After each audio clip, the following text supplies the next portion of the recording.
Well, good afternoon, everybody. I'd just like to get started, if we could, please. My name's George Marlborough, and I'm the New South Wales Chair of ATSE.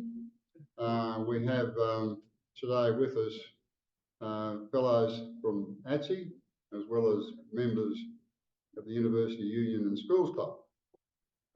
And that's been a partnership that's worked very well for us. We have a series of lunches on topical issues. This is the last of the Energy Series transition and the first lunch for the year. So could I formally welcome everybody and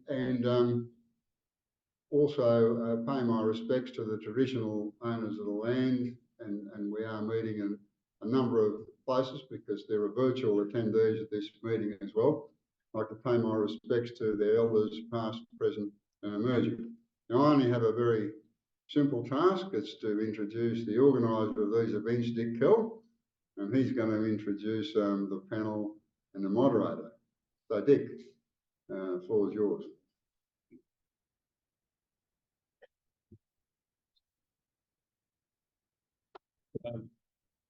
Thank you, George. And my lapel. Is that right? Okay. And George, you're more than a member of the organising committee. You are the chair of the New South Wales division of the Academy. So I think I know you are a very humble man, but that should be recognised. And I'll only be a moment. I think the sandwiches are coming around. Is that right? So that you'll be able to have a bite to eat, which you can do as we speak. And what we have this afternoon, we've reorganised or organised this event as a panel conversation. So each of the three panellists will be speaking quite briefly to let you know who they are. And then we will go into questions from the audience, and we're looking forward to that. And so I won't introduce the three panellists at this stage. I will just say that they're outstanding, and they come from a very different perspective, each of them in the renewables sector. We have a contractor who has developed and built wind and solar farms. We have Australia's leading researcher in solar, and we have Alex, who is from the regulation area and has a notable career in renewables. But running the show today will be not me, but Dani Alexander here, who is the Chief Executive Officer of the University of New South Wales Energy Institution. Dani has a significant background in renewables, renewable energy, and as a passionate advocate for zero emissions and getting there via renewables. So I remind you all that we had last year a very good session here, which was mainly had a significant focus as part of the transition to net zero on nuclear energy with Adi Patterson and Peter Tyree. So we issued a paper after that. So that will be available to you. Today, the question is, are renewables up to the challenge? So apart from giving apologies from both Peter and Adi, they're both unwell and can't be here. But so I will now give the floor over to Dani Alexander, who will moderate our conversation on are renewables up to the challenge. Thanks.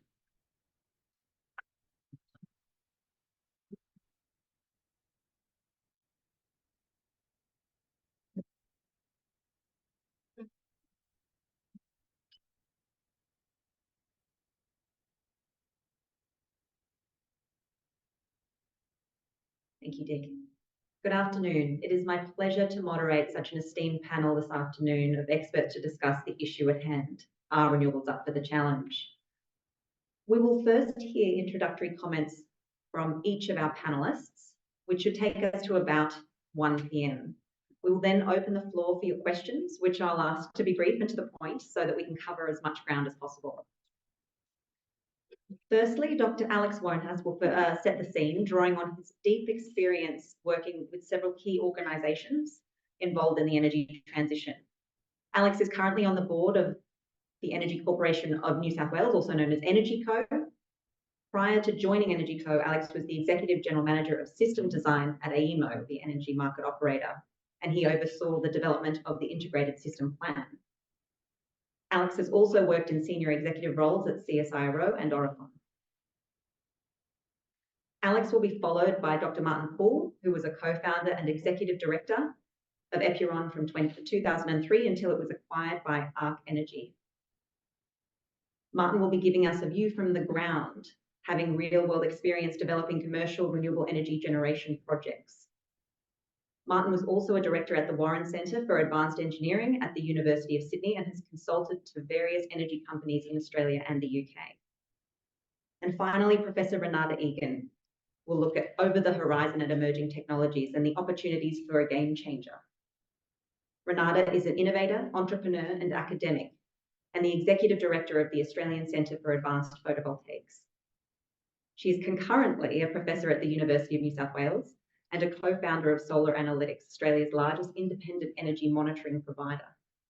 Renata has previously led manufacturing and industry development of energy technologies in Australia, Germany and China. And so without further ado, it is my pleasure to introduce our first panellist, Dr. Alex Wohnhaus.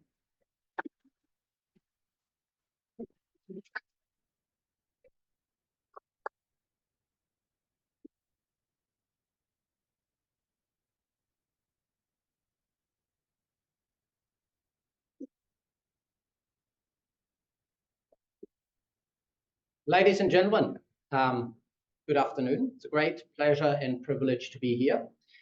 Before I start, I also wanted to acknowledge the elders, past and present, of the Gadigal people of the Eora Nation, on whose ground we are meeting today. Now, we are going to discuss a really interesting and frankly difficult question today. And you will have the opportunity to ask lots of questions today, and I hope you do. But before we start, I thought I actually ask you a question, because it would be really good to understand where you think we are going and what the challenges are. So I will ask you the question, are renewables up to the challenge? And I'll give you 3 options. You can vote for yes, you can vote for no, or you can vote for I'm not sure. And to define what we're actually talking about, what is actually the challenge here? And I think the challenge is, can we reach or serve 100% of our energy needs from renewables? Okay, so ready? If you think yes, renewables are up for that challenge, I want you to raise your hand. Okay, thank you. So for those on the video, that was probably 60–70% of the room here. Who is unsure? There. Okay. So that's, I would say, 25%. So I hope the remainder is 5%, but anyway. Who thinks renewables are not up to the challenge?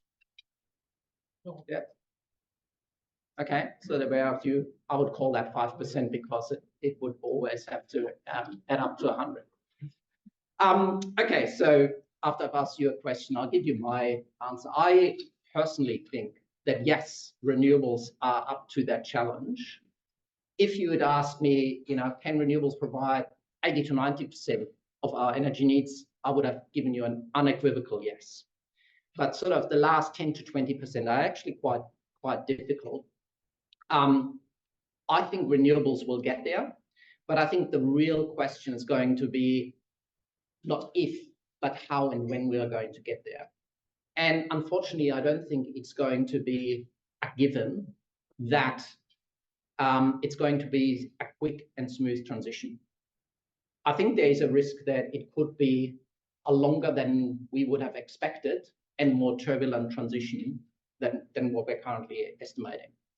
But I think it's going to be on us which of these pathways we are choosing. And for obvious reasons, we should aim to make it smooth and quick so it's painless. So firstly, why is this actually happening? What are the drivers of the transition? And I think there's sort of three that spring to mind in particular. One is the evolution of technology and the economics of renewables. It's very remarkable what has happened over the last few decades. Basically, on a sort of pure energy basis, renewables are cheaper than, frankly, all other conventional solutions today. However, just on a pure instantaneous energy basis, that's obviously not the full game. I think we have learned to understand that we need so-called firm renewables where we can use them when we as users actually want to use them. But even that economics is already pretty attractive, but it has some way to go. So when you read the latest GSR Gen Cost report, we're talking about $100 to $140 a megawatt hour for firm renewables. By 2030, with sort of ongoing cost reductions, we're looking at sort of $70 to $100 a megawatt hour, which is actually sort of in line with current market prices. So I think from a cost perspective, that is attractive already. Secondly, the driver is really the phasing out of existing generators. A lot of these assets simply have reached the end of their life. They were built 40, 50 years ago, and we just need to change them. And it's really a question of what we replace them with. They also have, in particular, coal generators, a challenge. They're not very flexible.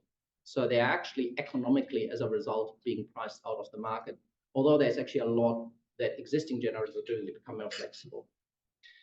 And finally, and this is something that we as consumers and as a result governments are very concerned about, is actually their sort of decreasing reliability.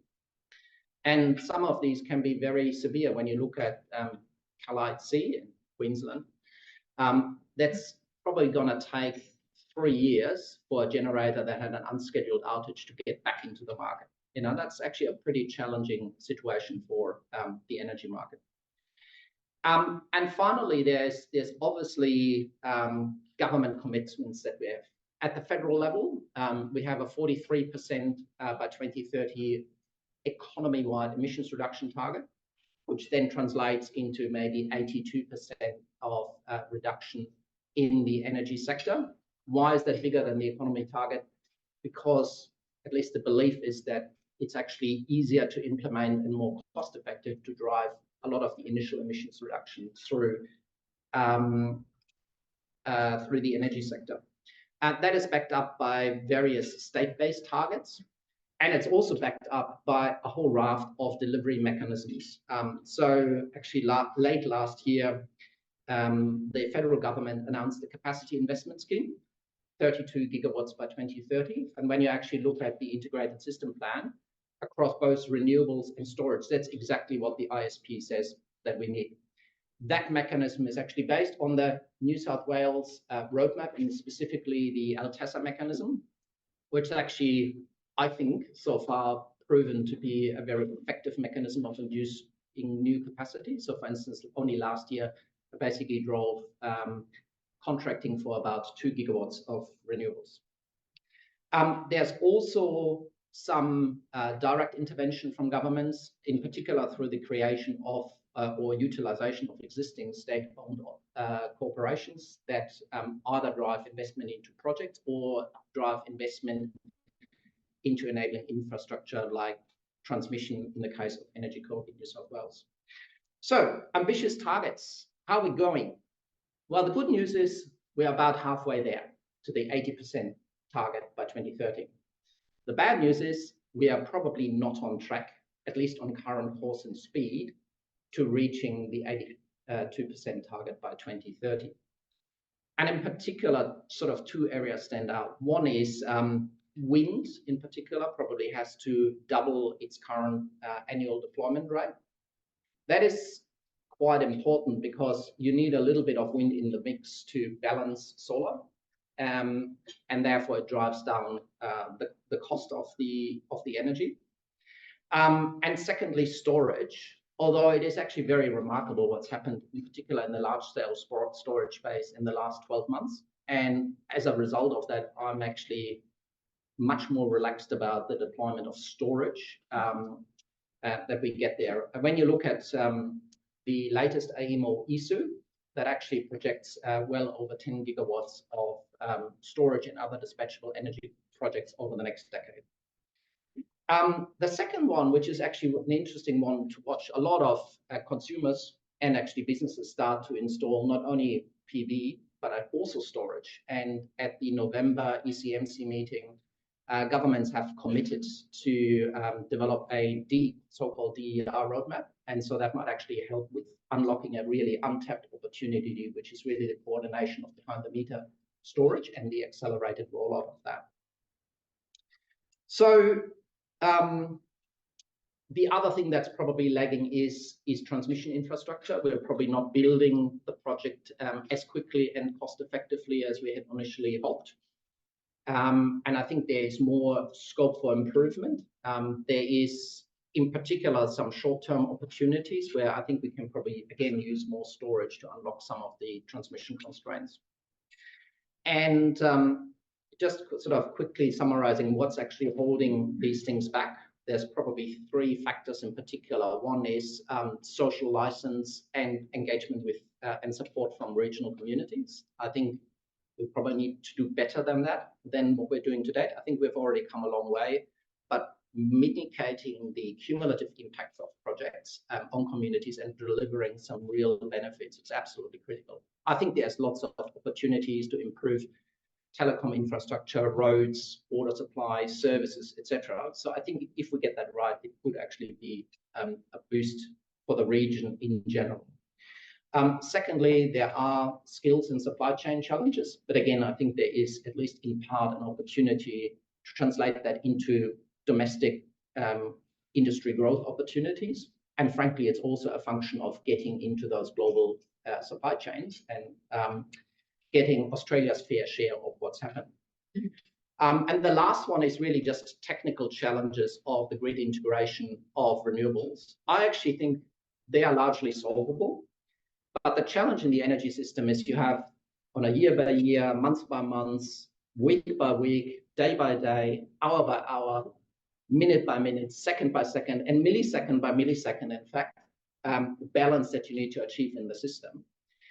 I think really probably the one area where I think we have several options and we don't know yet what is really the most important option. It's how do we firm up renewables for the last 10 to 20%, as I mentioned at the beginning. I think it's relatively easy to show with the right mix of wind and solar firmed with 2 to 4 hour batteries, we get to 80%, maybe 90%.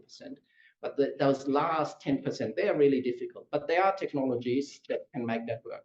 Now, there's pumped hydro, although we have now learned in a number of cases, it can be very high cost and high risk. Actually, batteries are potentially also a solution. When you look at the sort of projected cost of 8, 12, and even 24-hour batteries, it's actually starting to get close to what we're seeing in the pumped hydro space. There might also be options using conventional gas turbines or recips with hydrogen. I think that's an option. There are other technologies, there are small modular reactors, if they come in at the right cost point with the right level of flexibility and will ultimately be accepted by communities. They might also be able to provide a firming task, but there might be also novel solutions. We'll probably hear more about those from Renata later on. So in summary, I think it's a challenging task that is ahead of us, but I think a lot of those factors are within our control. So I think we really need to have a good discussion and then we just need to get on with implementing. Thank you.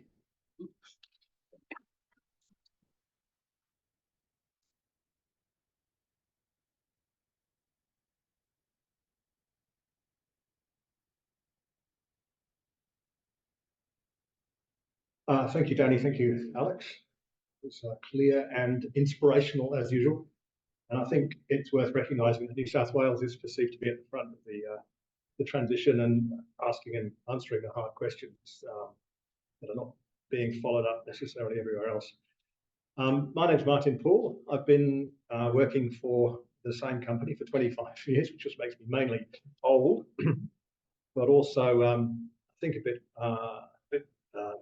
unusual in this space, where we are a small community, people move around a lot, and 25 years ago there wasn't much going on in renewables. So I'm proud that my company survived, and it's been fantastic. I love it, and it's great. So many people are interested in this field, and I thought what I might do is give you a few minutes of background to show you what the view looks like from the ground up, and then try and summarize some of the things that I have learned that I think are relevant to the current position where we find ourselves, and obviously happy to take questions after that as part of the panel. So addressing questions that Danny raised in your introduction, there is effectively, from Australia's point of view, as a relatively small economy at the other end of the world, there is virtually unlimited capital available to invest in our system, in any type of generation, in all transmission, and in any other aspects of support that are needed, in doubling the size of the market operator, in new computers, in better communications everywhere. The money is available. The money is looking for a stable, low-ish risk, long-term investment environment to get into. Australia is stable, despite sometimes the best efforts of some of the participants. It is perceived to be low risk. It is actually low risk. We're very fortunate to be living in the system and the society we have. It is not predictable. Energy policy over the last 25 years, recent exceptions accepted, has been an absolute debacle. A year 12 class could do a better job. Investors cannot tell what is going on. They cannot tell what is the objective of government policy. They do not understand the policies that have been introduced, and then a year later the policy changes. When you're looking at investing billions of dollars over a time frame of 25 to 50 years, which is how long power stations last when they're properly built, you can't go off a press release and something that's going to be implemented if we win the next election. It just doesn't work.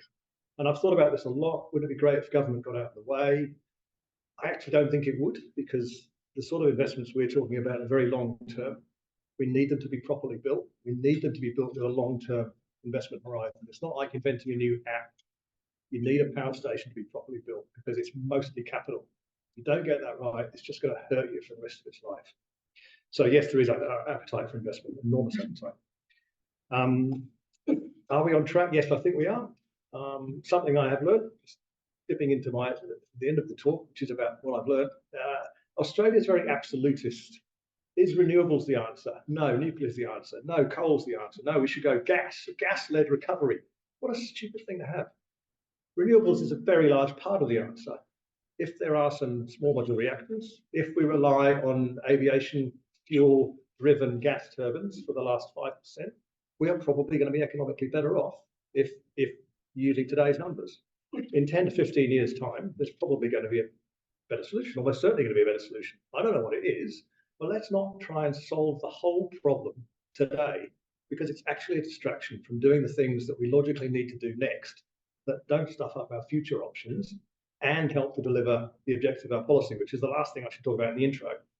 I think there should be an energy policy which aims to deliver something, and this is ripped off from the UK about 25 years ago: secure, diverse, sustainable, and affordable. It's really simple. It doesn't have to be nuclear, it doesn't have to be renewable, it doesn't have to be anything. But it's in the interest of everybody in the economy and all of the people for the energy supply to be secure. So we can't rely on big ships coming through war-torn parts of the world from countries that we don't necessarily like to be friends with for all of our transport fuel. It's utterly insane. We don't have the minimum amount of liquid fuel reserves onshore that we should have, because we don't want to spend the money and have this stuff sitting in huge tanks. That's a political decision. It's been made. It does mean we're very vulnerable. Diverse energy supplies. We shouldn't be 100% wind. We shouldn't be 100% nuclear. We shouldn't be 100% anything, because if there's a systemic fault with it, the whole lot goes down. And because of the long duration of energy projects, then you've got a big problem for many years. It should be affordable. Why not just say it? One of the objective functions that we're trying to optimize is affordability. We could have gold-plated energy, which might tick all of the other boxes, but if we can't afford to mine anything, make anything, or cook our dinners, then we've shot ourselves in the foot again. And sustainable, I think, from a risk management point of view, things that are very high environmental impact, including greenhouse gases, as well as local emissions from mining, uranium or fossil fuels or coal, and water, impacts, especially in Australia where water is so precious. I'm not sure the long-term effects of fracking in the Queensland gas fields are fully understood, but not my field, so they might be. But I think sustainability is a key consideration. If you don't like the word sustainability, you can substitute something else. But it's about being able to do that activity over the long term without messing up our own backyard. So I've been a director for 25 years, or 23 or something years of my own company until May last year, when it was May 22, when it became part of the ARC Energy Group. ARC is a subsidiary of Korea Zinc, which is a listed corporation in South Korea, which is the largest zinc refiner. And ARC has an aspiration to be 100% renewables powered by 2032, I think it is. Zinc is one of those electrolytic processes where zinc-rich rock goes in one end, you add electricity, and lovely shiny zinc comes out of the other. That is a level of my understanding of it. It's very, very energy intensive. In Australia, ARC has built 150 megawatts of solar photovoltaics behind its own supply meter to partially decarbonise the supply into the Townsville refinery. We are working on some big wind farms at the moment that will take the renewables supply in Townsville up to 100%.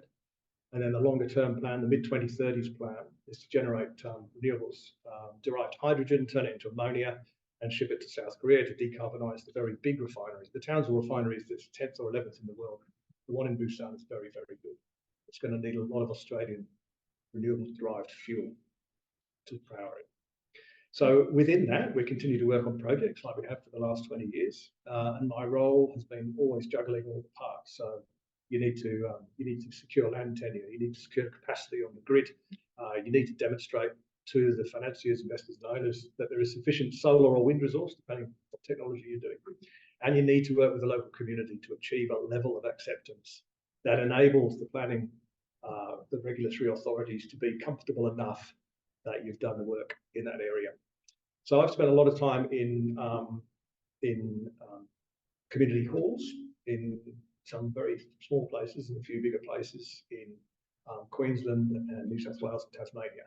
And I've had a lot of opportunities to engage with people who are often local landholders, with farmers who work in mining and some of the projects, who are all smart people. They all spend a lot of time on the road listening to the ABC, so they're very up to date on current affairs. It's all the ABC because you can't get anything else for these places. And we've had some great debates about energy, and I think that's a missing opportunity for all of us in this room and broader, is that there's a lot of confusion. For a non-specialist to listen to this kind of conversation with the ESU and the all those other terms that you mentioned, I mean, it is complicated, but on the other hand, I think the impression that people are being left with is that, oh, we should all go nuclear, but nuclear is not available. So what are we going to do? We're doomed. And the government's going to impose extra costs, and the government's going to take land, power lines especially, that's a current one. And there's going to be wind farms all over my backyard, and sheep can't go with this solar, and they're going to take my ute off me. And it's just so much to process. The fact that after 25 years in this transition, although it's accelerating now, there is so much confusion out there. I think it's an indictment. It's a bit sad, really. I'm not saying you should be a supporter of renewables or nuclear or anything else, but the fact that the transition is inevitably going to involve a lot more people that are currently involved in energy, and they don't know what's going on. They get mixed messages. I think it's failing across the whole industry. So we've done our bit, but we can't do everything, and we probably could have done a better job sometimes. But I think that's something I've learned from this. I don't know if there's any way to get the government to behave better, but it's part of the solution, because the government can get airtime when it wants it. And it needs to explain what is the plan, why we're doing this, that it is going to impact you. It's not all invisible. It can't be invisible. If you want to turn the lights on when you get home. And we're going to do it in the following way to minimise the inconvenience or impact or make you feel better or whatever it is to do. It just seems so simple. We don't, nearly 3 decades we've not been doing it. Next thing is, for me, on the ground, is employment. I've addressed an angry room full of coal mine and coal power station employees at the Hunter. And then after they started ranting about all the adverse health effects of nuclear and of wind, they're actually standing there in their high-vis gear covered in coal dust, because they've just done a day shipping coal around or digging it up or whatever they do. And they're worried about the health effects of it. After that's gone away, it's about jobs. So coal mining is quite labour intensive in the Hunter, particularly in the Gladstone region of Queensland, which is a political minefield. Renewables does not employ that many people in operation. Sometimes wish it were more, but one of the reasons renewables is cost competitive is it doesn't employ thousands of people in operation. It does need hundreds of people for a couple of years in construction. So my natural inclination is to play that up so that the benefits of having relatively well-paid full-time jobs are sort of exposed to the community, but that often goes wrong. People will say things like, well, how many people are coming and how soon are they going to leave?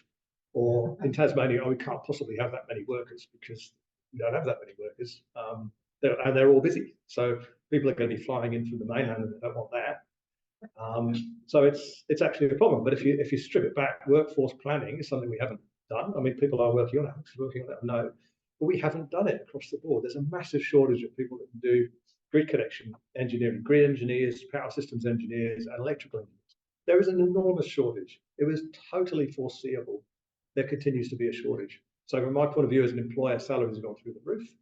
But from the point of view of somebody leaving school that is remotely interested in this field, we need to be out there jumping on them, saying, don't do law, don't do medicine, certainly don't do commerce, go and do electrical engineering. Yes, I think I should probably wrap it up there. I'm happy to take any questions.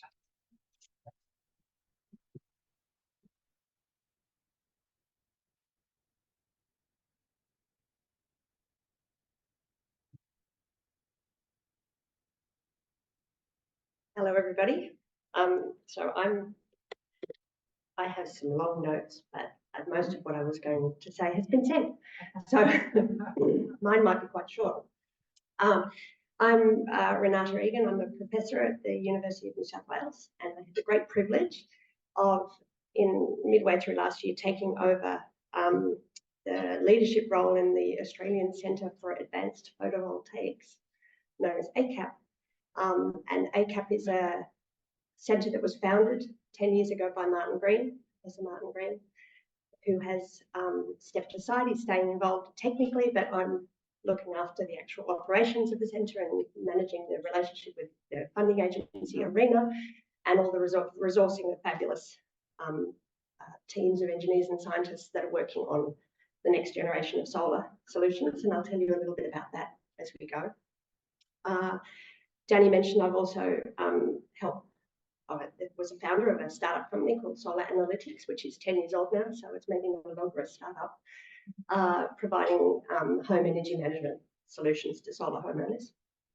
And before I joined the uni, which was only 10 years ago, I spent 20 years in the manufacturing sector making solar modules. So like lived experience in Australia and then in Germany and then in China. So like real lived experience, and it's been the last 20 years has been an amazing ride in solar to see the industry grow and grow and grow, like literally doubling every 2 or 3 years, which is a phenomenal growth rate. And while that's been growing, and it speaks again to the issues been raised about skills development, like literally bringing people into solar remains a challenge, and it's going to continue to do so because it will continue to double every 2 or 3 years. So the last 20 years has been an amazing ride, and I think the next 20 years is going to be even more remarkable. So Australia currently sources close to 40% of its energy from electricity from renewable sources already, and close to half of that is from solar. So let's call it 15% to be safe. 15% of our electricity needs are currently met by solar, and only 7 years ago, that was 1.5%. So we've had a 10-fold increase in the last 7 years from 3 gigawatts of solar to 30 gigawatts of solar. We need to see that 10-fold growth again to 300 gigawatts of solar, and we're close to meeting half of our electricity needs from solar alone, and wind is going to do the same thing. We did it in 7 years, as in 10-fold growth, and the previous 10-fold growth was in 4 years, and the previous before that was in 3 years. We're growing rapidly, and I am confident that we can do that next 10-fold growth in the timeframe that we need it to, provided we manage the supply chain and the deployment issues. It's not a technology problem. So I'm really confident about that. I've seen it happen, and I'm confident we're going to see it continue to grow. But it doesn't mean that solar is done, that we don't have more work to do in solar, but also in batteries and integration. There's a whole lot of opportunities and engineering challenges that are before us that we are gearing up to meet. So in the ACAP, in the Centre for Advanced Photovoltaics, it's a national centre, so it's housed at UNSW, but involves universities, all the universities around Australia doing research in solar. We have an objective to target 30% efficiency. So the typical solar module, when in 2000, solar module technologies were 10% efficient. They are now 20% efficient, which is a good part of the cost decreases we've seen over the last 2 decades. We want to take that 20% to 30% by 2030. And that actually requires a technology change. We've got to move away from the standard silicon technology, which is really robust and it's deployed everywhere at the moment, and take the solar technologies to the next step. And we want to drive down the installed cost of solar to 30 cents a watt. So this is what ARENA call their 30-30-30 targets, which is 30% efficiencies, 30 cents a watt installed by 2030. And the objective around achieving those is to deliver a price of energy at $20 a megawatt hour or less. You were mentioning before $140 a megawatt hour for firmed energy today, right? So, and that's reasonably competitive. So that solar alone piece, we want to drive down to $20 a megawatt hour, because that $20 a megawatt hour gives you then the headroom to add the storage costs to give you your 24/7 power. But it also makes it affordable to start to support a hydrogen economy. So allow us to really competitively develop technologies around hydrogen and ammonia, which allow us to export energy, to put us back into the position where currently in Australia is a really big exporter of energy, but it's in the form of coal or gas. And we can see that literally that no matter what we do in Australia, the rest of the world will stop calling on our coal and gas exports. So as a nation, we need to be able to replace that. And that's where the hydrogen economy concept comes from. And that will only work if we drive down the cost of solar, because you have to have that cost of energy to create the hydrogen low enough to make it cost competitive. So that's the motivation for doing the ultra low cost solar. And those drivers will continue to drive down the price of solar for energy in Australia for everybody. We're looking at doing that by taking the silicon technologies that we know today and adding an extra cell technology on top. And it's called a tandem technology. And there's a whole swathe of material discovery that needs to happen to actually develop a material that is compatible, stable, and cost effective in production. And so we have a fabulous team of people doing amazing research, looking at these materials alternatives to try and literally discover this new area of research. And at UNSW and our colleague universities in Australia is the right place to be doing it, because the technologies that came from UNSW are in most of the solar modules being produced worldwide today already.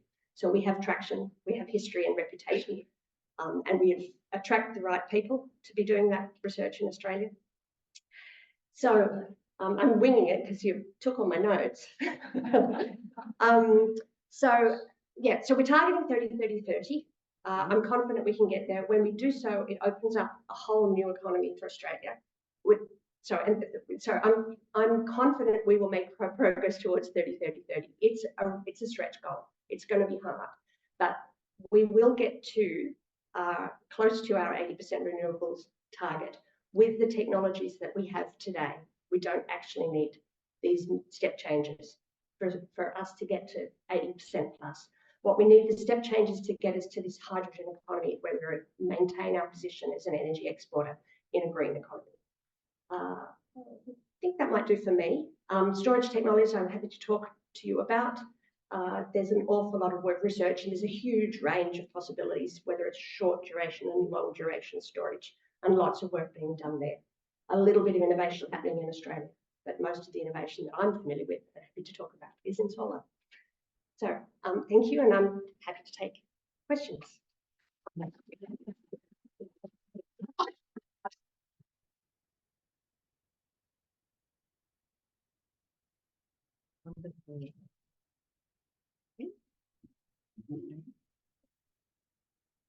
Fantastic. So I think you'll agree with me that that was a fantastic set of introductory comments from our three panelists, built from the expertise and experience that they have from different angles related to the renewable energy future.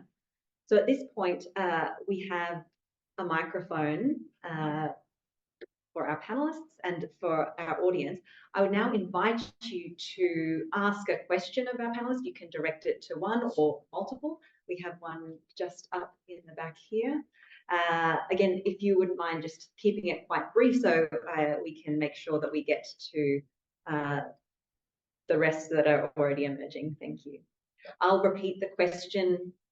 Hello, look, I've got a few solar share, renewable shares. They're not doing very well, but that's another story. My biggest fear is, like, I think solar is a wonderful concept, but what is the lifespan of a solar panel? And what are you going to do at the end of the term when it wears out? Do you just throw it on the tip, or do you recycle it? We get that mic. It's the one. It's a special. The special. Worry stuff. For the people online, we have to pass the microphone around that has the your speaker, your microphone on it. So a really good question, and we're very alive to it. So we have a research program on looking at modular recycling. We work with all the manufacturers that are working with us on the subject of recycling. The modules do have they're designed to have a 25-year lifetime. The panels that get deployed in the field in very large arrays, we can expect to live out that 25-year life. And to be clear, what a 25-year lifetime means is that they're guaranteed to perform at 90% of their original power for 25 years, which means that they're still performing in 25 years. And there are panels in the field now that were installed 30 years ago. They're still operating. So they do have there's no moving parts.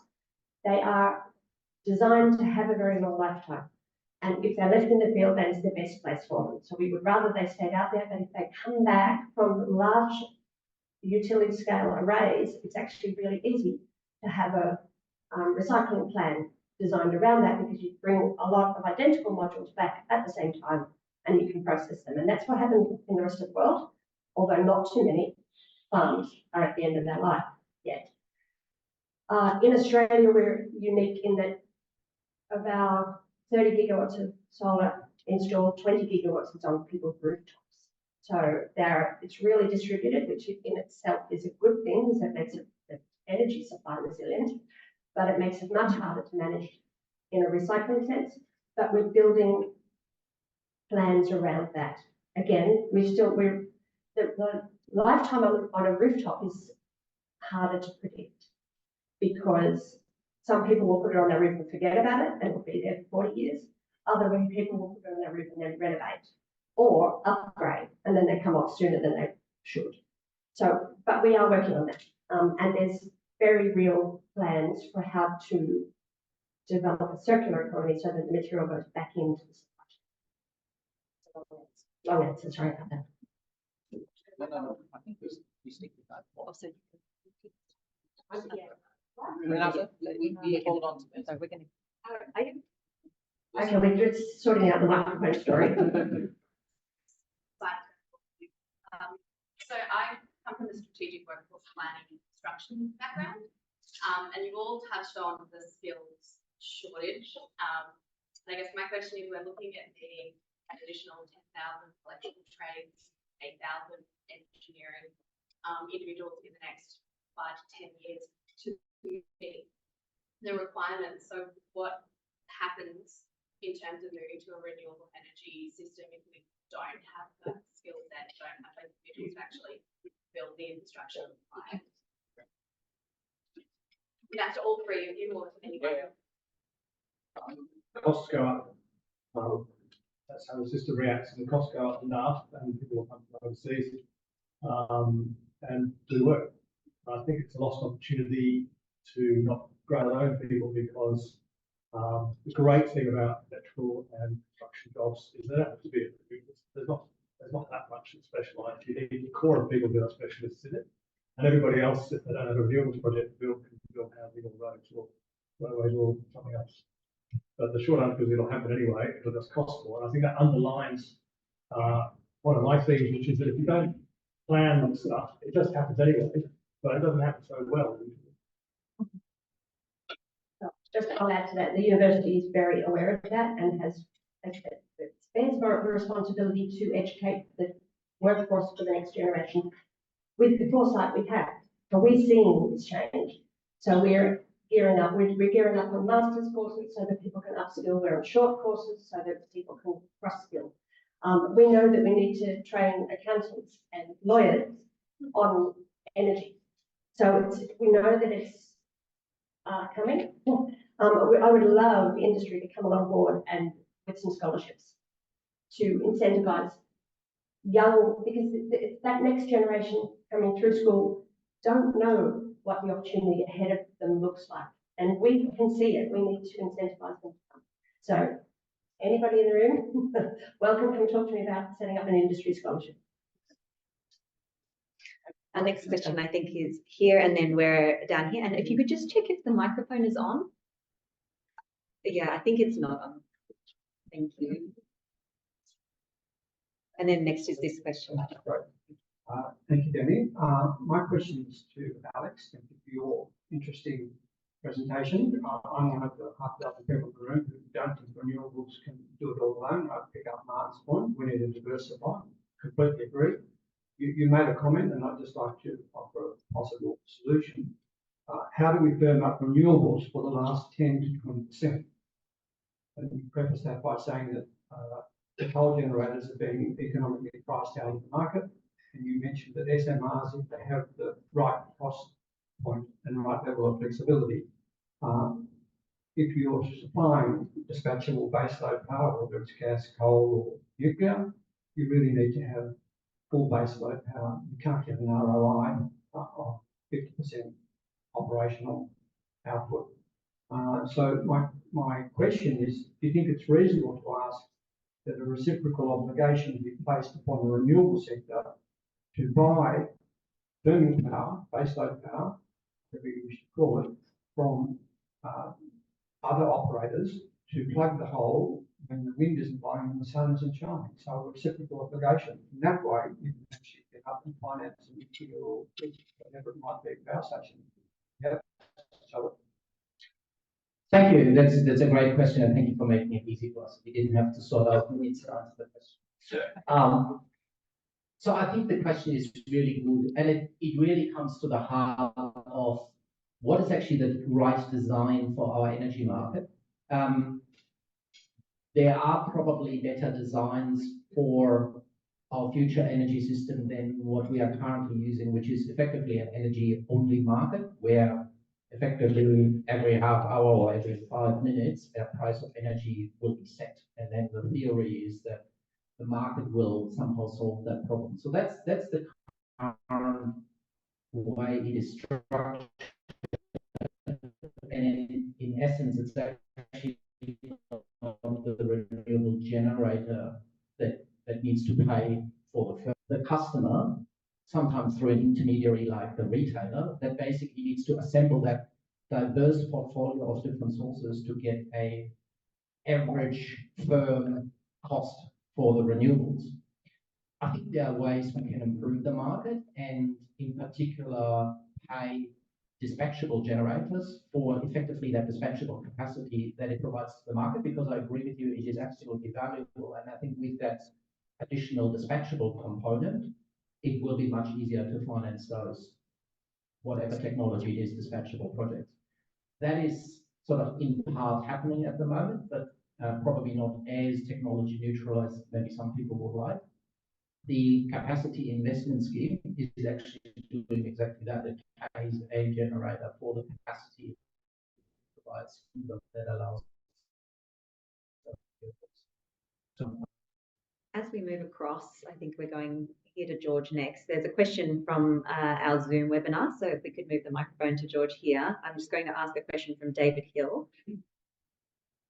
David says, I thought the title here is the wrong question, i.e. to pin the outcome on renewables and comments by speakers to support that.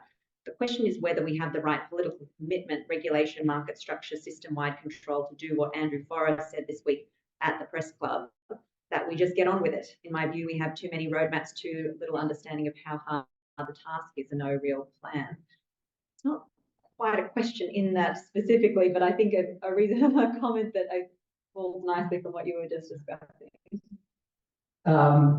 David Hill was? Yeah. David. I think it's a great question. And in my wishful thinking, would I love to have a more stable political environment? Absolutely. As we've just discussed, would I love to see maybe a more fit for purpose market and regulatory structure?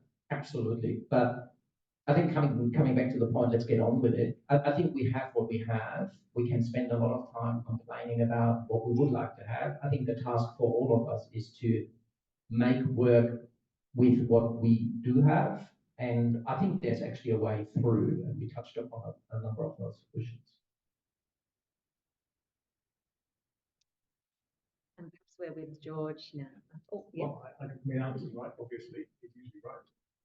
I think we should change the things that we can change. So where, for example, New South Wales, state of New South Wales has given planning consent to wind farms in the last 4.5 years.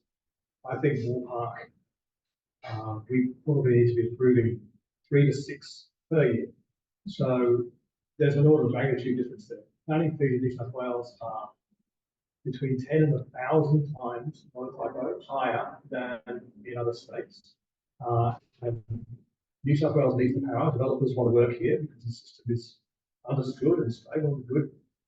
So if the planning fee needs to pay for the resources that the planning department needs to assess projects, because that's how it works. And if the planning department doesn't have the resources to do this work, it's got a problem. And in terms of addressing the problem we have now, that's probably one of the larger ones, because if things are not being approved, they definitely can't be built. And kind of not possible there.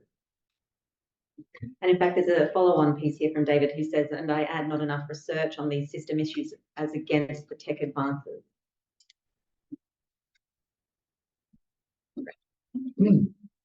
I'd like to go back to the phase out of coal. I've got a bit of history here. I'd like to admit I've still got some coal dust under my fingernails. My first job as an electrical engineer was the commissioning of the Liddell Power Station. He's gone, but I'm still. But I think the phase out of coal is, I mean, I'm signed up to 100% renewable. I think that the technology is there and it is achievable.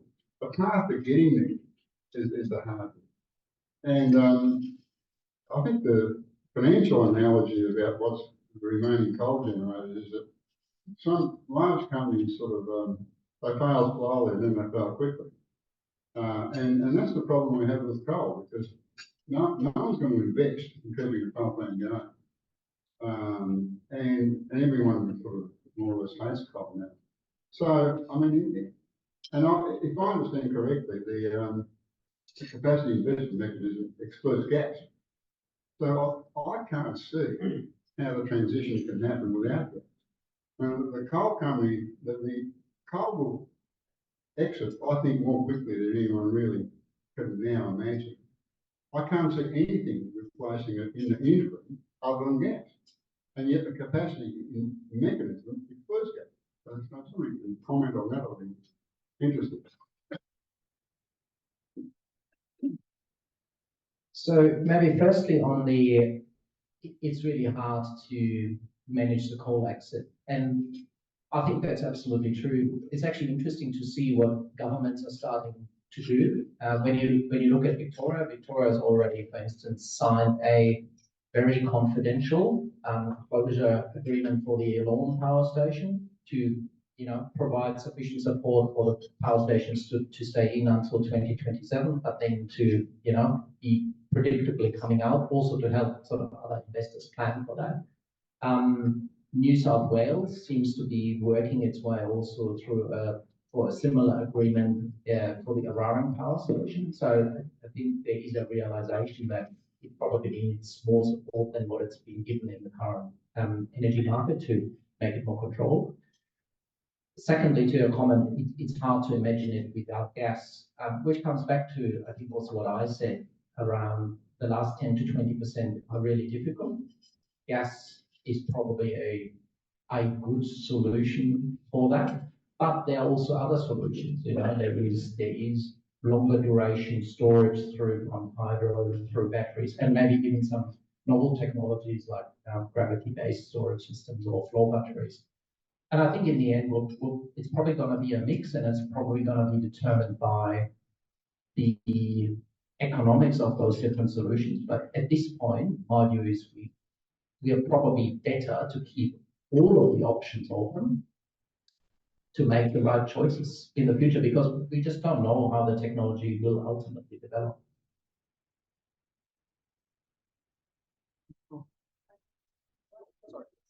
Well, the microphone goes out. So I'll add to that. So I'm working with some proponents of some large-scale solar farms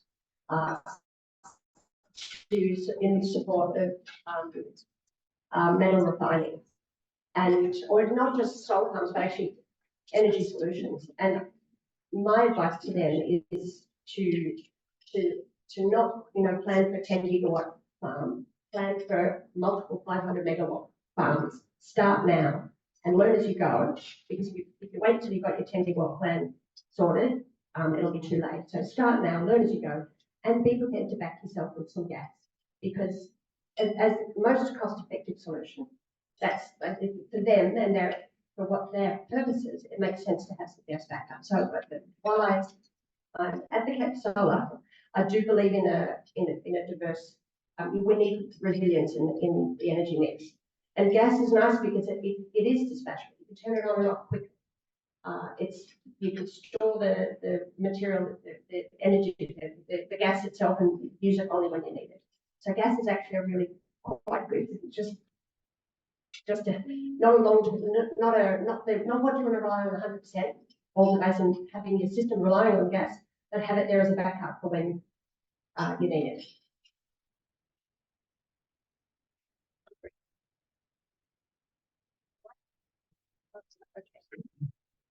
My name is Martin Thomas. I'm not unbiased, even though you may expect it to be so.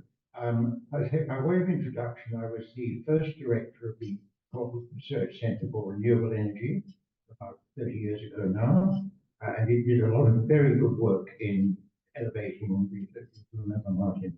I was also privileged to be the engineer with Ziggy Kwiatkowski in 2006. And learned a bit about nuclear energy at that time. The recommendation of Ziggy Kwiatkowski's group, I think, goes some way to answering the question we're faced with here. I'll come to that in a second. But I have to say, with a strong degree of passion and real passion, I'm an old guy, I'm yesterday's man, I know that, but the passion is there very strongly. That, as you have just said, Alex, we've got to consider all the technologies and all the clean technologies we have. You know where I'm coming to, obviously. We do not, for some reason, this utterly wonderful country, I'm a 10-pound palm, I do come up, well, not that new, but I'm a 10-pound palm, has been to see us develop an awesome amount of really wonderful technologies, not least what you're taking on after Martin Green, who's a friend of mine.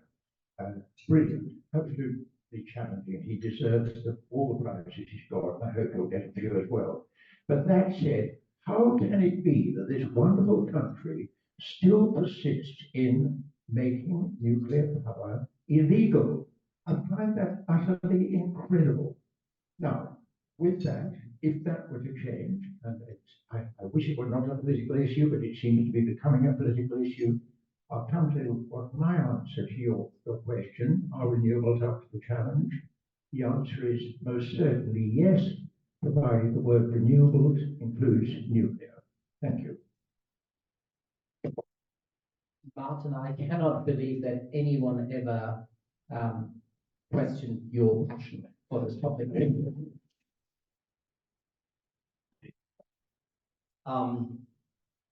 I actually, at one point in my life, I used to be a strategy consultant for my sins.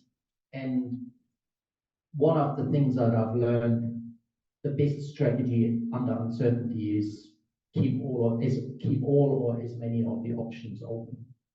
I think that is absolutely true. And I think one of the challenges we have in our current political environment is, and I think Martin, you actually referred to that, sort of people are looking for the one silver bullet that solves it all. And I think that's actually not helpful for the debate. And some people say nuclear is the only answer, and you know that's not true. But could it be part of the mix? Absolutely. But I think what we also need to acknowledge, it needs to come some way to actually get into that position. I think at the moment there's a lot of promise for small modular reactors, but you know we haven't really seen one yet at scale. We don't know really what the cost point is. There's a huge margin from very cheap to prohibitively expensive. I think it's yet an untested question of whether we can, rightly or wrongly, secure the social license for nuclear. I think it would be actually fabulous to test that. Let's actually talk about, we're going to build a nuclear reactor in the Sydney Basin. What are people going to say? I've been involved in, recently getting transmission approved. In a previous life, worked in coal seam gas impacts. I'll tell you what, I choose transmission and coal seam gas over fronting the renewable question. But should we give it a go? Yeah, let's keep the options open. Very minor point. I completely agree with you, Martin, that it is ludicrous that it's illegal. Major uranium mining country. The uranium, most of it goes into nuclear power. Let's make it legal. See what happens. I just think it's constraining people's thinking. It's a distraction. Too much time talking about it. Let's repeal that. Carry on. So I think we're here, and then we have quite a few questions on this side of the room that we might pass to next. Hi, it's David Cohen. I'm a distinguished research scientist with the Australian Nuclear Science and Technology Organisation. With Martin, but I'm not going to go on that point. I once did a calculation that if you take the population of the world and the density of Hong Kong, which they're packing in, you could put it all into 80% of the Northern Territory. Wouldn't that be easy to power the whole world if that was the case? And my question is, I don't really get a feel that the community understands the scale of what we need to do with renewables. And I think you need to go back, and I'm going to ask the panel, by 2030 we've got certain targets. What does that mean in terms of the area of solar panels? How many wind stations? Because we hear this individually all the time. We're going to put so many down the East Coast, wind things. Oh, we're not going to do that. We're not going to do this. But if we have the overall big picture by 2030, that we've got this much area, solar panels, this many wind, whatever's, and we need to be here by 2030, that's a simple argument for the public.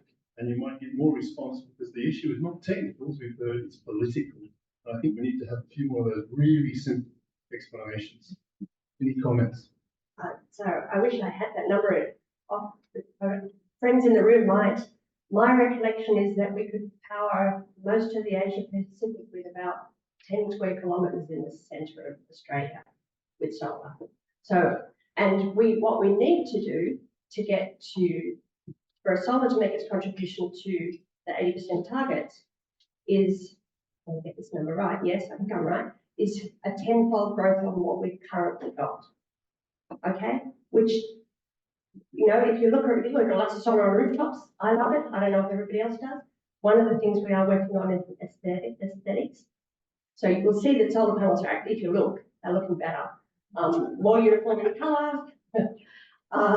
So I actually think that the 10-fold growth piece is right, and we actually have vast parts of Australia that could house solar without it being in front of anybody.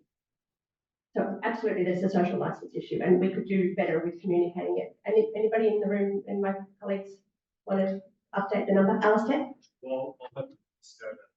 I think that to power all Australia, so that's electricity and oil and gas, we need to cover less than 2% of the surface area. We are ridiculously blessed with a very large continent and a very small population and a very good source of solar. Thank you, Alistair. Sorry, I'm now going to take it back to our friends online and say, to power all of Australia, we need 2% of the continent from solar.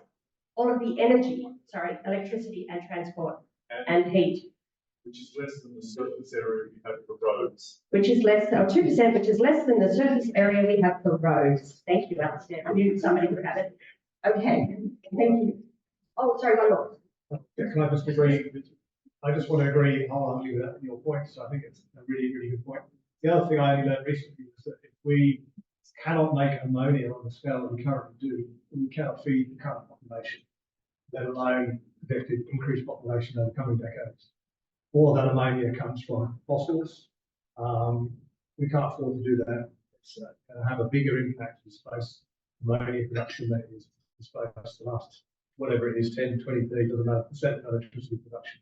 With the resources that we've got, the space that we've got, the technology that we've got, Australia could be a very, very big ammonia exporter, not just for energy, but for nitrogen purposes.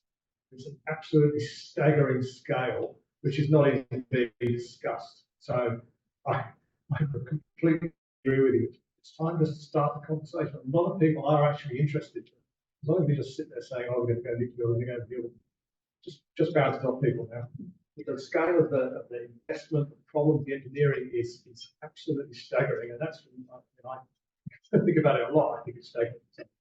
So I think to your average combine header driving ABC just in farmer, they're ready to engage with this, and it's not about the wind farm over the road or whether solar's going to mess up half a dozen sheep or something. It's many orders of magnitude bigger than that. And the time to start is about that. So we're moving over to here. I've counted about 8 other questions that are waiting, so we might speed up if that's possible. My first question relates to, I suppose, Alex's original question about can renewables do 100% of the job. My observation of your answers is that you all believe that in the end you'll have a mix of technologies. You've all mentioned gas. So if you were voting in our survey, the first question is, what would you have voted? My second question relates to the total cost of energy. A lot of people talk about the cost of solar being very low, which it is, and wind being very low, which it is, but then there's the total cost of delivering that energy, which excludes transmission, of course. So there are two big issues at the moment. One is transmission. By the time you add in the cost of transmission, and then there's the cost of storage. So by the time you add in the cost of storage, what are we really getting to? And my question relates to the storage in particular. If you look at the Snowy Hydro 2, which is the biggest battery project in Australia, maybe the biggest we will ever have, I don't know, you can tell me. The cost of that has been blown out of the water. It's incredibly, it's a disaster as a project on an economic basis. That's my observation. I'd love to hear your observation. So will the cost of the power that Snowy Hydro produces as a battery, would you class it as cheap, average, or a disaster? There's a couple of questions in there. Maybe you take Thank you. favorite. I'll take the really difficult question first. Is Snowy Hydro cheap? No. I mean, there is a lot you can do with $12 billion and possibly counting of generation investment plus $5+ billion in transmission infrastructure. That buys you a lot of other options. But anyway, the country made that decision, and I would hope we're not seeing something like that in this form again. I couldn't possibly comment. To your other question, which I think is a really good question, when you take everything into account, what actually comes out as the total cost that we need to pay? It's a great question, and that's actually thinking back on my previous slide and of doing the ISP. That's actually the exact question that the ISP is trying to answer, because it looks at the total system cost. And when you take everything in, transmission, storage, gas firming, actually in the case of the ISP as well, you end up with $80 to $100 a megawatt hour, which is sort of roughly where the energy market sits. So I think in the long run, we'll probably be as affordable as we are already today. And, you know, with some of the technology improvements that Renata, for example, was talking about, probably in the long run, cheaper. But it will take us some time, and there is a mind-blowing investment that needs to be going in to make this transition. But obviously that's going to be paid off over a 40, 50-year time period. So with reference to the 80 or 90, so we were targeting less than 20. That will be, I expect it will be on site, on field. It's not using the transmission lines. The people who are generating and using it at $20 a megawatt hour are doing it at the where they're using it. That's giving them that very low cost of electricity. And historically, the price of these technologies halves every 4 or 5 years. Batteries are on their way down. Solar probably isn't going to go down much further. It's 10 cents a watt, 12 cents a watt is what is the current price for solar module technologies. So the panel, imagine the panel you're thinking of now, that's a 400 kilowatt, a 400 watt panel, a 400 watt panel at 12 cents a watt is $50. Those panels, they're going out in the field and on roofs, selling for $50 a panel. It's absolutely phenomenal that the price is as low as it is. We can still get it a bit lower, but the batteries are going to go down that curve of halving every 3 or 4 years. So in the spirit of getting to another question here, we're going to move on to that table. We're going to have then 2 questions from this front table, and I'm mindful I have been turning my back to you, so then we're going to go across the room to the other side. Thank you. I'll preface my comments by saying 2 things. Personally, I'm a believer in renewable technology. Second thing is, the entirety of my working life has been in competition policy, working as a regulator and working in the industry.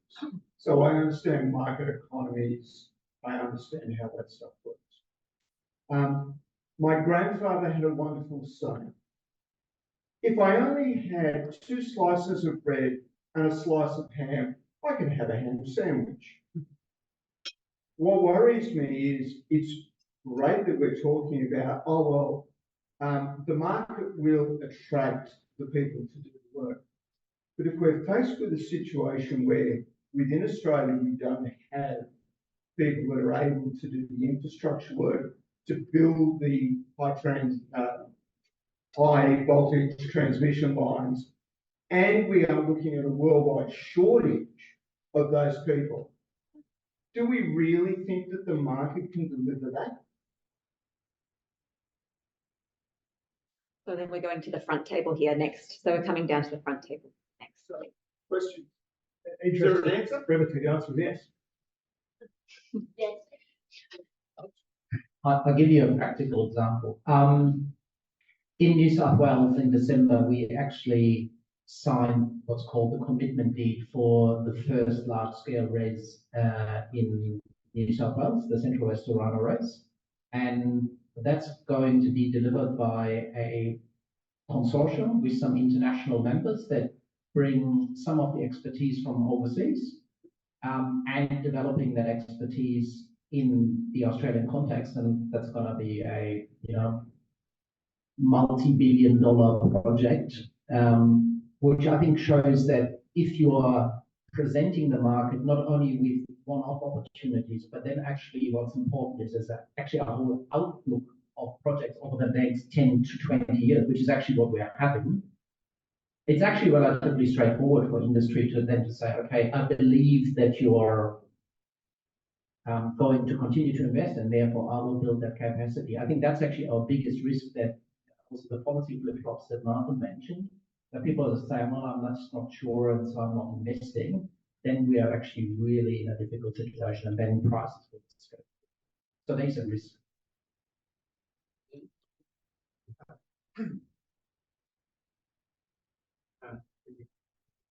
Oh, no, it doesn't seem like it's on.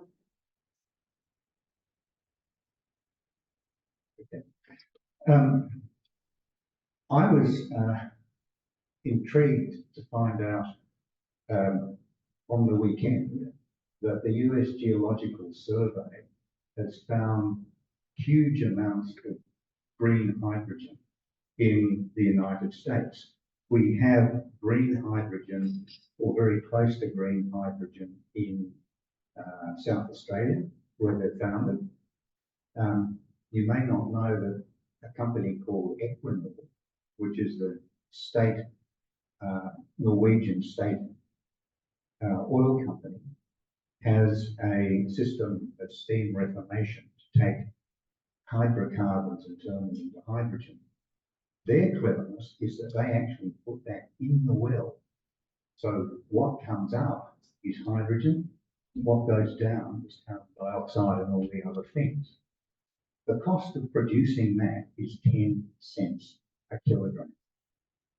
Now, I've seen lots of discussions. I mean, solar is so cheap now that if I were building a house, I would be putting solar in there, which would give me all the power I needed on a cloudy day. And then I probably only need 3 days battery storage to be able to have power all the time.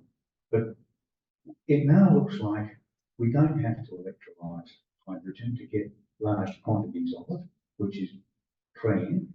What we could be doing is we could be putting fuel cells into each and every substation and using that to generate things. We don't have a whole lot of transmission things. We can increase, we can put transformers in there so that you can actually go up, put 33,000 volt transformers in there. And I just think that the debate now is going to change because there's, we've got $42 billion in transmission lines, applications for that in this country. If we subsidise batteries like red flow battery, they're a zinc bromide battery, everyone could have it. We could put a lot of solar cells there and give incentives and give, maybe even tax people who don't put solar cells where they could. I just think the whole thing is very different. We can really think laterally and come up with dramatically new solutions which could really affect us, And if we put those fuel cells in, we're not building all those transmission lines. So that's me. I think those are great ideas, and I think a byproduct of having maybe a 2 to 5-fold increase in the number of electrical engineering graduates is that some of them will be entrepreneurial and full of ideas and go on to do innovation like that. Ultimately, again, it's going to be market driven. Right now, the lowest cost form of energy is solar and wind, and that's what's being deployed. And as soon as that is proven and available on the market and competing, it'll be, and again, a diversity of supply is what we want. So happy to see it when it works. So maybe just to articulate it also in other words, I mean, effectively what you have been just talking about is one application of carbon capture and storage. And sort of that is another option that we have, but I think to Renata's point, the economics, at least historically, of the full CCS supply chain is actually quite difficult. Hi, my name is Ashley Brunson. My question is, how can we manufacture more here? The nation is blessed with lots of minerals, blessed with lots of renewable energy resources. We've got great universities like UNESCO.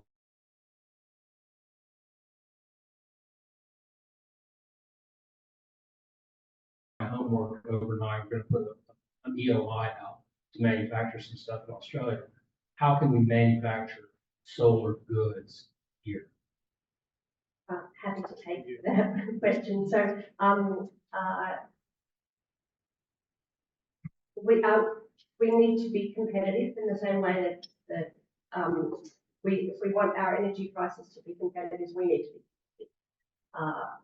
And therefore we have to look at where in the supply chain Australia can compete. And as it happens, I worked with a team from the Australian PV Institute on a report called Silicon to Solar, and I'm familiar with a report that you also wrote, Ashley, that looked literally at that. Where in the supply chain from making silicon to making solar modules Australia can play. And that report's been with governments, and so we've got Oliver Hart in the room who led the activities.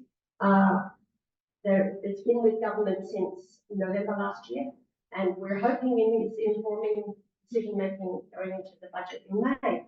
So it's too early to say what's in the report's been released so people can look at it. I think at a high level, the recommendations are yes, we should be doing refining of the silicon. We shouldn't be drilling a quartz site out of the ground and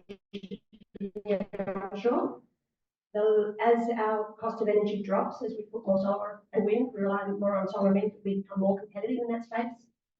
There's also at the solar module end of the business where we could play a role, and there's the potential that we can own the silicon on the way through.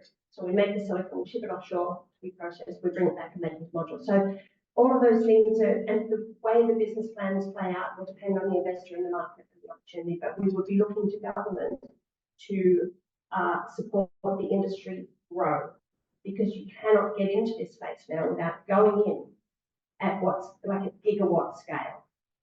That's how the cost of the technologies is driven down, by doing it at scale, and so you can't go in with a 100 megawatts, which is what was the BP solar when we were when we were manufacturing solar in Australia. Probably 55, 10, 50 megawatts. Oh, and Tindo Solar in South Australia have a 100 megawatt line at the moment. That's module assembly only. You just can't compete at that scale, so we have to go big. Great. I thought I'd just ask a question which was really speaking to some of the other questions I've put out, which is really around social license to operate and why speed is not being quite quickly planning into the meeting. It's also because people have whatever issue they have around wind. The question really is, does the government have a plan around sharing some of the economic value, creating some social value from the generation? There's going to be this sort of economic gain in deploying lower cost energy. And I'll give a very specific example. Many years ago, I went driving into central Western Australia to a town called Badgingarra. They own 3 enormous turbines, and that now pays for 5 school buses. At the time, it was paying for 3. It pays for the whole football stadium. It pays for several churches to have to run sort of social impact sort of programming, and it's not a lot of money. It's it's a couple of $100,000 a year, but it goes a long way in those communities. And if you went and said, "Oh, would you like a small modular reactor?" If they said, "Can we share some of the benefit of that?" they would all say yes, right? And that's kind of part of the conversation is we're going through a transformation in society, and transformation. No one likes transformation. No one likes change. Doesn't matter if it's the bee's knees and everyone gets, everything's like happy and everyone's dancing. It doesn't matter if people don't like change, and how we're going to incentivize them to actually make change over the current status. I think you're spot on. That's securing social license, maintaining community support is absolutely critical for the energy transition.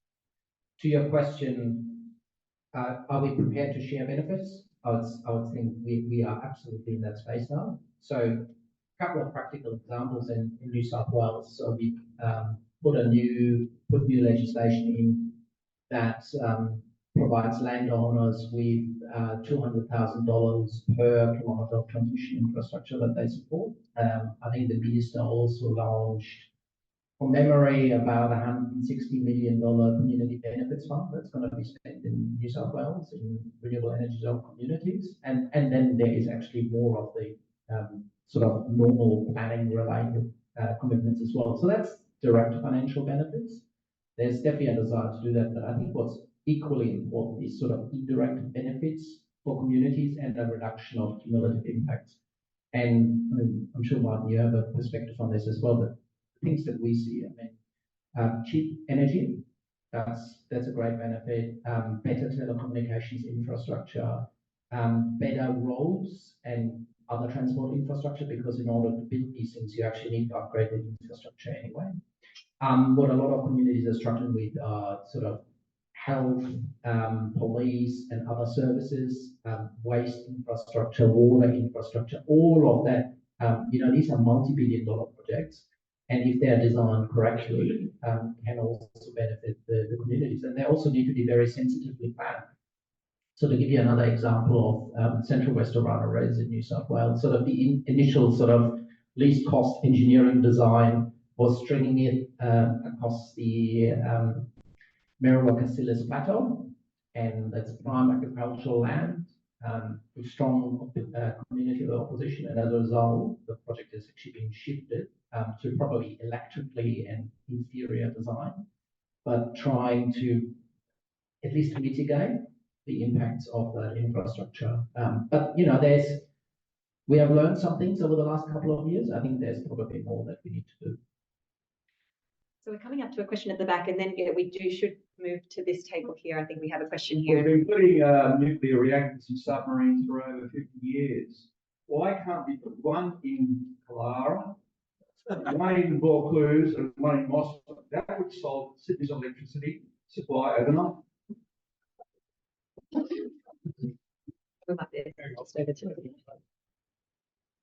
I've also been told that I'm mindful that we did run at this table over here, please. Sorry, just Martin. Just over here, thanks. We did have a session here last year on that specific topic. So I think perhaps if you'd like to comment, but we did also talk about that at our last event. Thank you to the panel today. It's been very, very insightful. My name's David Wood. We talked a lot about generation today, but our energy consumption is also changing. In particular, we've become a lot more efficient houses, which has been great, but we do face the electrification of our transport and some references to some of the northern countries who've done an amazing job. If you look at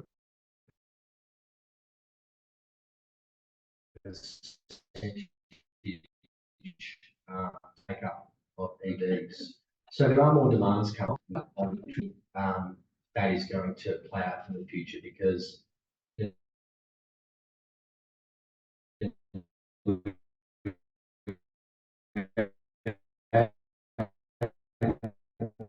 generation capacity today we have high electricity needs is actually relatively low. So it's sort of 10-20% of our electricity needs that electrifies a lot of the transport. The other big actually electrification is going to come from industry, because a lot of big industrial players are switching to electricity, and then some of the sort of investment in renewables is going to be very large. But the interesting thing with industrial users is that they will make a very cold, hard economic assessment to make that work. But in the end, it's actually the question that we discussed before. I think sort of electricity prices fully firmed long-term sort of $80 to $100 a megawatt hour sort of future technology costs. So I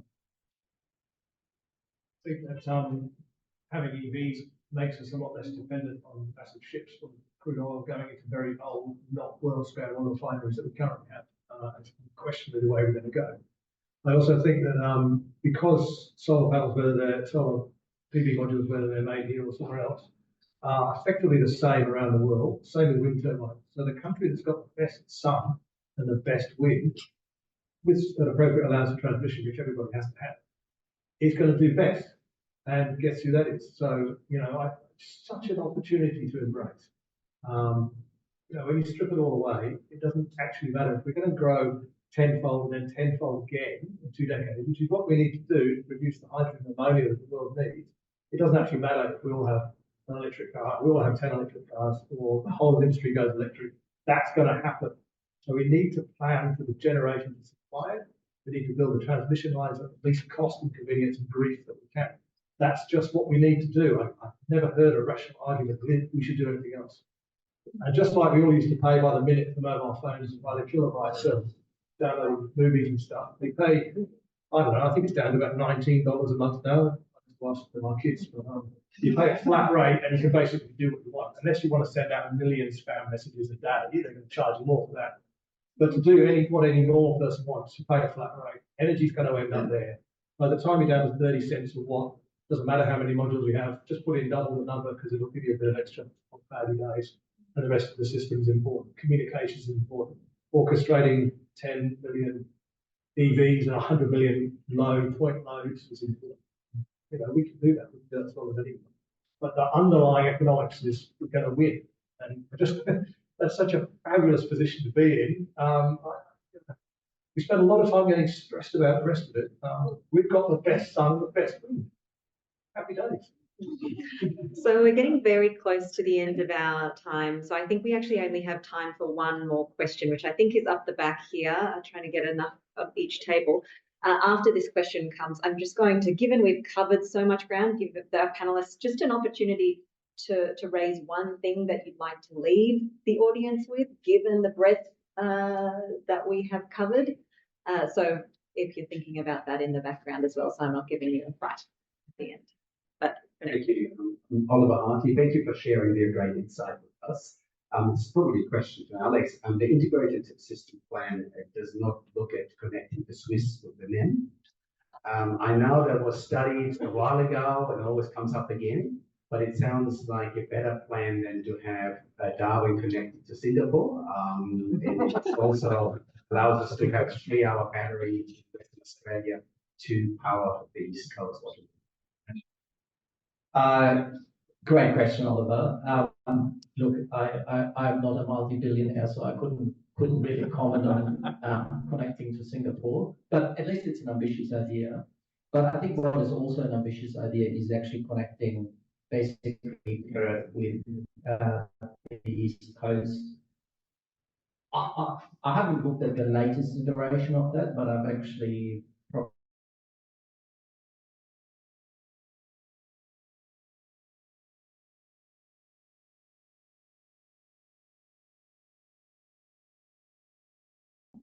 there's actually also a political challenge because I think WA thinks they're doing better in terms of energy policy than the eastern states, which also refer to as the NEM. So they might actually not like it. So for me, I think it's a nice idea, but it's probably very costly and it's pretty difficult. I think there's probably more near-term challenges that can get us a very long way, and that's where I will focus. Wonderful. So again, we have a couple of minutes before we're closing. So I might ask on the panel who would like to provide a closing message first as we make our way across the three. Will you stay with us again, Alex? I've got the stick, which also has the advantage that I can pick from a variety of topics. So look, I think first of all, I felt it was really good to have this discussion. I think one of our challenges is that we don't have enough informed discussions in this country. So I hope that's been useful. I certainly found it interesting, and I also learned something in this discussion. Secondly, I think for me, the conclusion is I think we can get there in solving our sort of energy challenge, but we really need to think about it and work about it in a very clear-headed way. Let's sort of leave preconceptions at the door, and let's just find the best solution for Australia and then do it. And there's probably some learning that we have and some opinions we have to change along the way, but I think that's the way forward of solving it. Thank you. Okay, so I'll follow with that the technology is forever changing. We keep working on it, and it will look different in 10 and 20 years' time to what it currently looks. And the price will continue to come down for the technology. For me, the biggest near-term challenge is integration and deployment. And I'd love to be working in that space. I'm not, but I'm working with a lot of colleagues who do, and I think it's really important to do that while working on the longer-term challenges, so that we need to keep that long-term opportunity in mind as well. And from skills development for me is something where I think where at least I can have an impact and affect change. And that's by bringing the next generation through and making sure that they know about the opportunity that is ahead of us for the next 20 years in electrical engineering or renewable energy engineering. So I think that's it from me, and generally communicating. So in this room, outside this room, we need to bring everybody along on the journey, because and it will go beyond electrical engineering. We need the community, we need the lawyers, we need the accountants, we need everybody on the journey. I couldn't agree more with my colleagues here. I think training and communication are key. I think Australia's got a great opportunity, so it'd be great to just turn the debate to how we make the most of the opportunity rather than what could possibly go wrong. There's an infinite number of things that could possibly go wrong, but that's not what we're looking at. It's like looking at over a cliff when you're riding your bike. If you keep looking over a cliff, eventually you ride over a cliff. But nobody to blame but ourselves if that happens. If we decide to actually invest and back ourselves, the worst case, we end up with a resilient, Australian-controlled, indigenous energy system using our own energy. We're not relying on geopolitics in dodgy parts of the world. We will have cheaper energy. It will be fundamentally sustainable in all senses of that world. We'll have a better trained, educated workforce that have got skills that are transferable everywhere outside of energy. And that's the worst case. So it'd be great, it'd be very refreshing to see the debate move on at some point. I don't know how that's going to happen. Maybe it'll be because New South Wales just becomes an overwhelming force of good through the whole net. In fact, that's probably it. Please join me in thanking our panelists.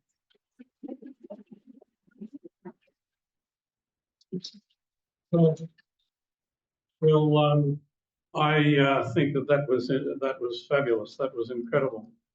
It just goes to show there was so much information and so many good ideas. Just goes to show if you put together a really outstanding panel with a really outstanding moderator and a really outstanding audience, then you're going to have a really outstanding event. Problem was there are no politicians in the room, so they'll all be scratching at each other like a bunch of cats, and we have to get around that. The panel, thanks to you, Dani, have summarised and given their points, so there's no need for me to do anything there. I did a couple of the takeouts though were consider all options. That was certainly there. Start the conversation. I don't know. I noted that down. I don't know why we're not so far along the conversation that we now have to start it. The scale is staggering. But there are so many good ideas to deal with the turbulent transition that we have that we could almost do this event again, and I'm sure we would get the same kind of support. I do need to make a couple of thanks before I do. Our forthcoming events on the ATSE UUSC lunches, we'll be sending out the dates and the details shortly. We'll have David Chandler again, the New South Wales Building Commissioner. We'll have a session on ChatGPT and AI, and one on medical developments over the horizon, which I think you'll find interesting, and we'll be sending details out about that, and so please come along. I have to thank Alex, the catering manager here, and Robin Schmidt, the functions guy, and his team. They are just so professional and so good to work with, and so it's a pleasure to work with them. And I'll finish by thanking our panellists, Alex Warhouse, Renata Egan and Martin Poole, and our excellent moderator, Dani Alexander. You've done a fabulous job. You've entertained and informed us in a remarkable way. So would you all join with me in thanking them? Thank you.